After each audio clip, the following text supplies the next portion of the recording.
Welcome back to track one. I hope you all enjoyed visiting the Expo Gallery. For those of you who have just joined track one, my name's Brock Askin. I'm the Research Policy and Reporting Officer at Bond University, and I'm the moderator for this track today. I feel like I can stop saying this by now, but please remember to submit any questions to the speakers using the live Q&A button located on the right-hand side of your screen. So I'll now like to introduce to you the session speakers from the College of Arts, Humanities and Social Sciences at the University of Edinburgh. So we have Tahirah Hussin, who's the User Support and Enhancement Officer. We've got Esther Laird, who is the Open Research Coordinator, Advocacy and Reporting. And we've got Veronica, Cano, who is also an Open Research Coordinator. They'll be presenting about the College of Arts, Humanities and Social Sciences experiences of recording research impact in Pure. Please take it away, guys. Yeah, thank you. Thanks, Brock. Welcome, everyone. Thank you for joining us in this session. We're going to cover the experiences for recording research impact at the University of Edinburgh's College of Arts, Humanities and Social Sciences. It's a very long name, so from now on, we will call it the college. My name is Veronica Cano. I'm going to provide an overview of the college and its structure and how we have used the impact module in Pure since we adopted it back in 2016. Nick will talk you through the functionalities that we use in the Pure Impact module, and then my colleague Esther will focus on the use of the module specifically for the Research Excellence Framework. At the end, both Esther and Nick will cover the improvement suggestions following a review of support for impact. Next slide, please. So for a bit of context, the college is one of 3 academic colleges in the University of Edinburgh, and it's also the largest. There's more than 4,000 staff, out of which 3,000 are academic. There are 11 schools within the college that vary in size and in support structures. So to give you an idea of the size, for the Research Excellence Framework, or REF, the college submitted to 19 units of assessment from across these 11 schools. Regarding support at the university level, this is provided centrally by the Research Information Systems team, where Nick here is based. They look after the administration for Pure. As at the college research office, where Esther and I are based, what we do is to provide support for Pure users on managing their profiles. So all technical queries are forwarded to the Research Information System team, and the college deals with profile management queries. Currently, our 3 biggest schools within the college have their own Pure dedicated support, and they're a first point of contact for queries. So if these can't be solved locally, they are escalated to my team. And if we can solve them, ultimately they are referred to the Research Information Systems. The other remaining 8 schools, they are directly managed by us, by my team. Next slide, please. So why do we need to record impact? Well, UK funders have long pushed for a wider societal impact of research and have included requirements for this in their assessments. So, for example, for REF, they define impact as a change of benefit to the economy, society, culture, public policy or services, health, environment, or quality of life beyond academia. So to demonstrate these, units of assessments need to put together the narrative for impact case studies that describe how research resulted in a change. With them, we need to submit evidence of this impact. So Esther will cover this more in detail later on. To achieve this at the college in 2016, we developed the Action Plan for Research and Knowledge Exchange. And this plan included a section for pathways towards REF. And one of the points actioned that each school and unit of assessment is to develop and update a long list of potential impact case studies, record evidence of impact on Pure, and to identify where to target support for high-quality REF outputs and impact case studies. Next slide, please. So about responsibilities, all research active staff get a Pure profile when they join the university, and they're responsible to populate it and maintain them. So my team provides support and training for this, but they are responsible to do it. We provide monthly reports to schools' research offices, and we detail all the Pure activity during that month. So we include things like publications, open access compliance, and details of new impact records that have been created that month. The aim of these reports is to facilitate monitoring the progress of the impact case studies by school administrators, and just to make sure that the relevant evidence is recorded in Pure properly. Next slide, please. So to encourage academics to update their Pure profiles, some of the schools use data for annual reviews and research interviews. So they run individual reports on the academic's Pure content for that year, which is then used in their annual reviews. We found that this is actually a very good way to get academics engaged with populating their Pure accounts. To promote recording impact evidence in Pure, we emphasize the security and access control available in the application. We believe that this provides assurance to researchers. So to communicate this to researchers, we use several channels. We offer one-to-one Pure inductions to new members of staff when they start, and we cover all the different content types. This one-to-one option is also available to current staff if they would like to have a refresher because they haven't used Pure for a while.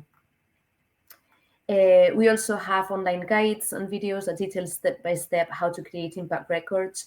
And in addition to this, we schedule monthly workshop sessions that are open to all staff, and we call them Pure as Institutional Repository.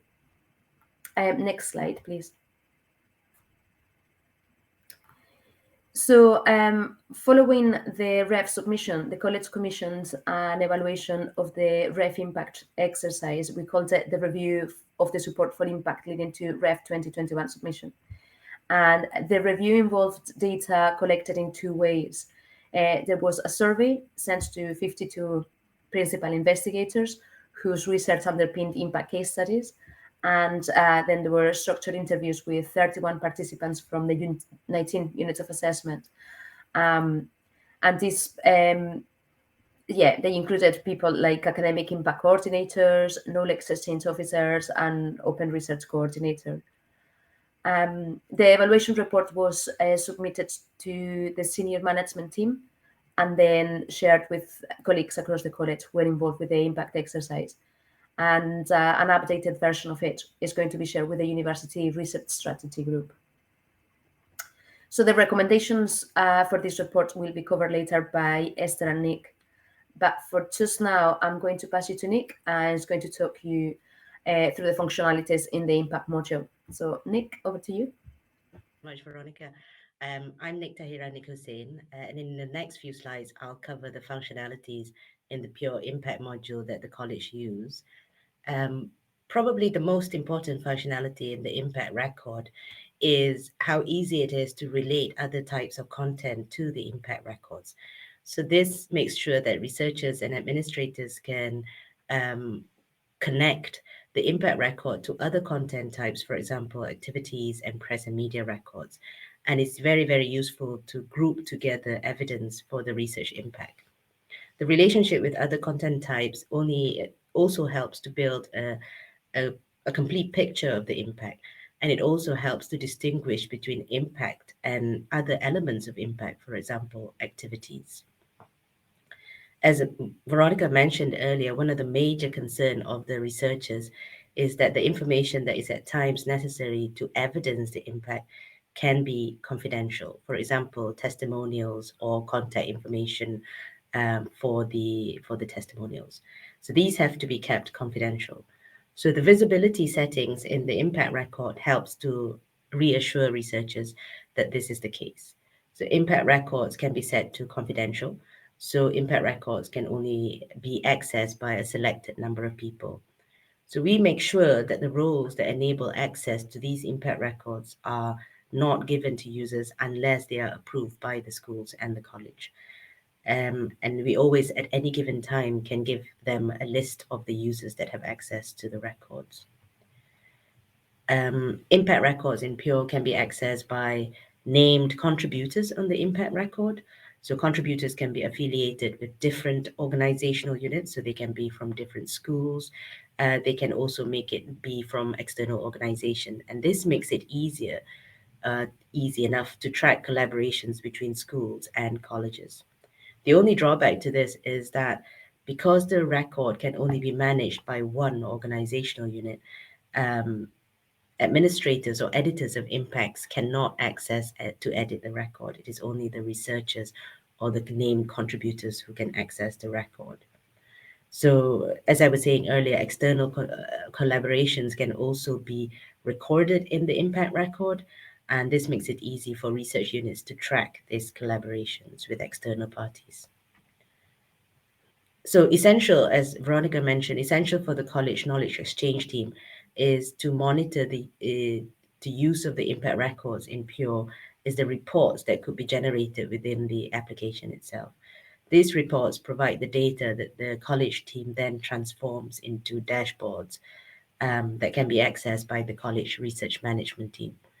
So the reports are used to not only track the number of impact records, but also the evidence files that have been added to the records, and also any relations to other content types.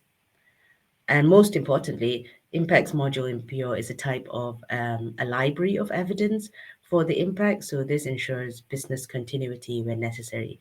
So when researchers leave the university, we can be sure, or we can be confident enough that they have saved their evidence into a library or into the application that we can continue to have access to. So the college and the school research teams are still able to access the evidence files and can use them to evidence the research impact for assessment purposes. So I'm going to pass you now to my colleague Esther, who will talk you through the use of the impact module for REF 2021. Esther. Thanks. So I'm Esther, and I'm going to talk about how we used Pure for submitting impacts for the Research Excellence Framework, or REF. So firstly, just an introduction to REF. It's a research assessment exercise which runs once every 7 years in the United Kingdom. And 25% of the assessment score is based on impact case studies. And that score determines the institution's funding for the next 7 years. Institutions must submit a certain number of case studies, and that depends on the number of full-time equivalent staff. And so in these case studies, institutions have to outline the reach and significance of the impact using a narrative style. And then they send it to a panel and they make an assessment based on that narrative. Institutions must also prepare evidence to back up the claims that are made in the narrative. So these are documents which prove that the research had the positive impact that has been claimed in narrative. For example, evidence could be a website or a document from a stakeholder or a testimonial from a beneficiary. So the evidence is crucial because impact case studies can be audited, and if claims are made in the narrative which are not substantiated, then impact could be lost, which would knock the institution's funding. Next slide, please. So this outlines some of the features that we used in Pure to help with preparing and submitting our REF impact case studies. When we were shortlisting the impact that we wanted to include in the submission, we used the keywords REF 2021 on the impact records, so we could easily find those records on Pure. And with security and confidentiality, Nick mentioned this earlier, it's important that Pure is password protected and security is well trusted in that way. A lot of the content stored in impact records relates to company details and contacts, and not the kind of thing that we want to be public knowledge. So the security also helped us to gather testimonials, because some of our stakeholders wouldn't have provided a testimonial if we weren't able to assure them that the system was secure. So once the impact case studies were ready, we used the REF 2021 module on Pure to submit the case studies and the evidence. This was known as the REF3, and it allowed us to submit to the REF 2021 submission system. Next slide.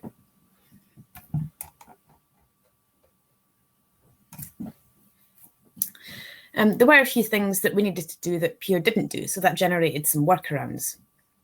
Firstly, there's no version control. The draft narratives went through several stages of review, but all of that had to be managed off Pure because there was no version control.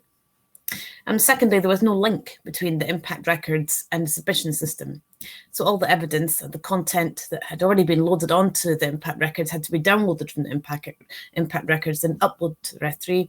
So that was around 1,000 pieces of evidence. Before we could submit the impact case studies, there was a checklist that we had to complete for each case study, things like making sure that the evidence was attached, underpinning research was linked, and there's also additional information that the REF requested was there, but Pure had no functionality to track the process of gathering this information. When we're selecting the evidence, now this was an issue in some cases because research had been saving a lot of evidence on their impact records over the years, but the REF maximum is 10 pieces per case study. So we had to select which evidence we wanted to submit. Pure didn't allow us to flag the evidence that we'd selected, so we had to note down the names and locations of all the evidence on a document outside of Pure. And lastly, Pure doesn't allow us to search the evidence files. We can search things like the title of the records or the author, but not the files that have been attached. Sometimes documents were attached in different places, which meant that there was some manual searching for evidence which we knew that had been saved. Next slide, please.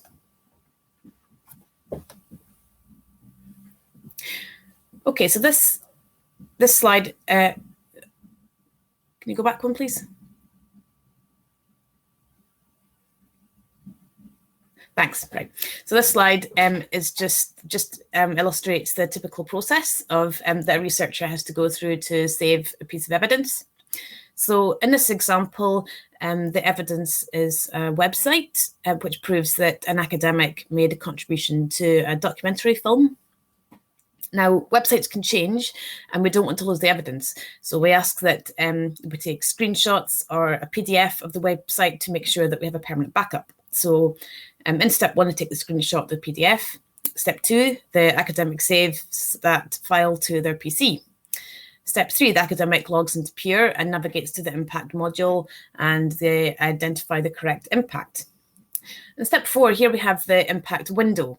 Now, the researcher must find the Add Impact Evidence button, which is highlighted down the bottom there in orange under step 4.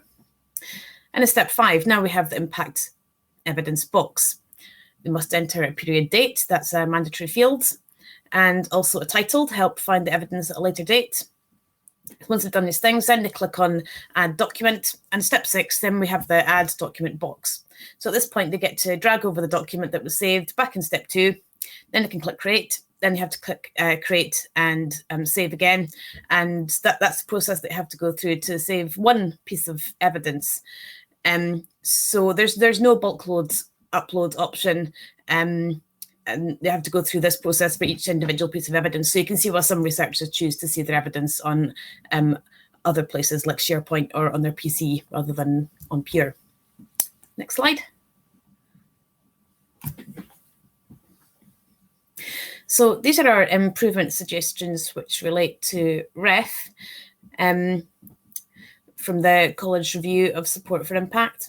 So firstly, Pure should support version control for files attached to the impact record for drafted narratives and additional contextual information. Secondly, the impact module should align with what is required on research assessment exercises and funding systems. Thirdly, we would like to be able to flag the evidence files on impact records. This would allow us to prepare by building a kind of a bank of evidence on impact records, then flag the maximum of 10 that we want to use in the assessment. A link between impact records, where most of the content is stored, and the submission system, which contains only the bits that we want to submit. If Pure would allow us to create a link to documents saved in Pure, that would be great, just for coordinating the preparation of case studies, because we'd easily point to the exact document that we mean, rather than having to leave a trail of instructions. A search feature that captures documents stored in Pure would help us with the impact evidence, find impact evidence that we need. And also a tool to track the process and readiness of impact records for assessment, a kind of pre-submission checklist. So now I'm going to pass the book over to Nick to cover suggestions beyond REF. Thanks, Esther. So beyond the assessment exercises and for our own internal use, we would like some other improvements to be made to the impact module as well. We really want to encourage researchers to use the impact module in Pure. So it would be good if it was easier for them to save evidence instead of having to go through the process that Esther described earlier. So preferably, if they didn't have to log into Pure, they could just send an email or use a web tool to save evidence. That would be magic. It would be great if we could customize the impact form as well, so we could we could add fields, or we could remove fields, or we could make fields mandatory as we see fit. We would also like the records to be more portable. So if we had to export the content on the impact records to other systems like ResearchFish, it should be easier for us to do this instead of having to download each piece of record separately. And if we could bulk upload to or download files from impact records, this would be good as well. So when an academic moves to another institution, they can bring that information with them very easily, instead of just bringing a PDF file that will have to be manually entered at the other end. So in the spirit of Elsevier's way of working, we have a poll at the moment that we would like to invite you to contribute to. And these are the improvement suggestions that we have just listed. And we'd like to invite you to select, you can select more than one, improvement suggestions that you would vote for if we decide to put this onto a JIRA for Elsevier to consider for development purposes. So the poll lists the 10 questions, and it would be great if you could let us know what would be of interest to you, so that when we create the JIRAs, we can let you know through the Slack community, and you would then be able to vote for the JIRAs as well. So I can see the votes coming in. Thank you very much. We can see that easier to save evidence is up there, or it's changing. There's also linking Pure impact records to the assessment submission system, which is good. Create links, yep. And tools to track process for completing impact records is a favorite as well. So thank you so much for contributing to the poll. Please do continue to do that. And we don't have much time left, but we'd be happy to take any questions. Thank you. Great. Thank you, Nick, Esther, and Veronica, for a very useful presentation. I can clearly see some of the improvements you suggested for REF would also be useful for the ERA assessment in Australia, so that's great. We do have a little bit of time for some questions, so I actually just quickly have one here. I was just curious, with your impact case studies, do you actually validate them at a point in time, or do you leave them in progress, and then once they've been submitted for REF, then you validate them, or how does that work? Esther, do you want to cover that one? Yeah, so with the impact case studies, they go through several stages of review before they get submitted, and the narrative, I think, was the bit that was mostly checked and validated to make sure that it was high quality, but also the evidence was very carefully checked and validated as well to make sure that all of the files were there and that all the claims were substantiated. Does that answer your question? Yeah. So you're kind of saying that it gets uploaded into Pure once everything's finished. It's not like you add a little bit of evidence in there and you go back and you add a little bit more in another year and build your kind of... Oh, I see what you mean. Yes. So the process with most of them is that impact records were set up to help sort of prepare the impacts that had been selected and that were on the long list. And yes, evidence was added as it went along. And then as we got closer to the submission date, the REF3s were opened up for the kind of, we started to work towards submission, and then evidence was loaded onto the REF3 ready for submission. Okay. Right. But yeah, that was only as we got closer to the actual submission date. Yeah. That makes sense. We don't have too much more time, so I won't worry about asking any other questions, but thanks again for the session. I thought it was really useful. And now we're just going to take another quick 5-minute break and just transition across to the next session. So if you'd like to stay here in track 1, we'll be talking about the Pure Research community, or feel free to move across to track 2, where Jeremy Gibson will be discussing bridging the gap between Elsevier and your institution. We'll see you soon.